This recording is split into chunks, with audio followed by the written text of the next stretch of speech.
Rail ફાટક 18 બંધ કરવામાં નથી આવી. બંધ કરવા માટેનો પ્રયત્ન કરવામાં અને ટેકનિકલી એ બાબતની બધી ચર્ચાઓ થઈ છે. રેલવેના અધિકારી પણ છે, અમારા પ્રાંત અધિકારી પણ છે, અને આમાં લોકોને શું ફાયદો થાય એ જોવાનું હોય છે.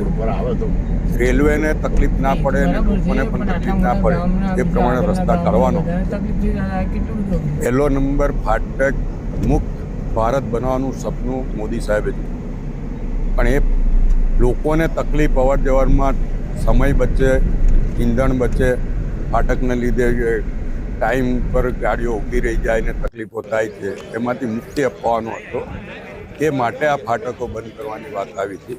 પણ આ જે કુંડેલાનું ફાટક છે એ ફાટકનો ઉપયોગ હજારો લોકો કરતા હોય છે.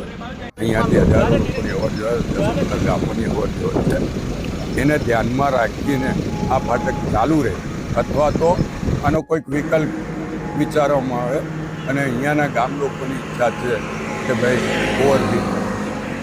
ઓવરબ્રિજ બનાવવા માટે ત્યાંમાં કે રોડની તકલીફ પડતી હશે તો કોમ્પન્સેશન આપશે. તો જેની જગ્યા હશે જગ્યા પણ ફાળવવાની અમે તૈયારી બતાવી છે કે ભાઈ આમાં લોકોની સવલતમાં. અને અહીંયા સેન્ટ્રલ યુનિવર્સિટી માટે 750 કરોડ રૂપિયા સરકારે આપ્યા છે.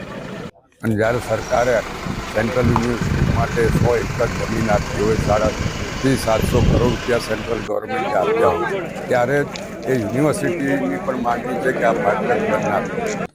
લોકોની પણ માગણી છે કે આ ફાટક બંધ ના કરે.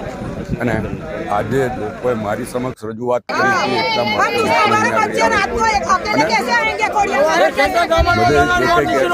દૂર કરીને ટેકનિકલ રીતે બનાવવામાં આવશે. ફાટક બંધ કરવાની વાત એનો કોઈ જે કંઈ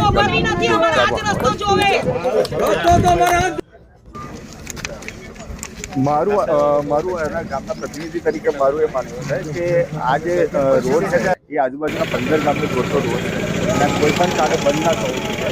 આ બંધ થશે તો આજુબાજુના 25,000 લોકોના જનજીવનને અસર થાય એમ છે. તો આ કોઈ પણ કાળે આ રોડ બંધ ના થવો જોઈએ અને એ ચાલુ રહે એ માટે हम लोग कोई भેગા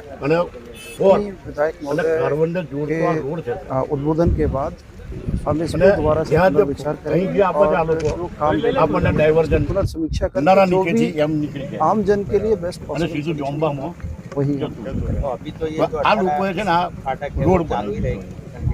अभी जैसे यथास्थिति बनाए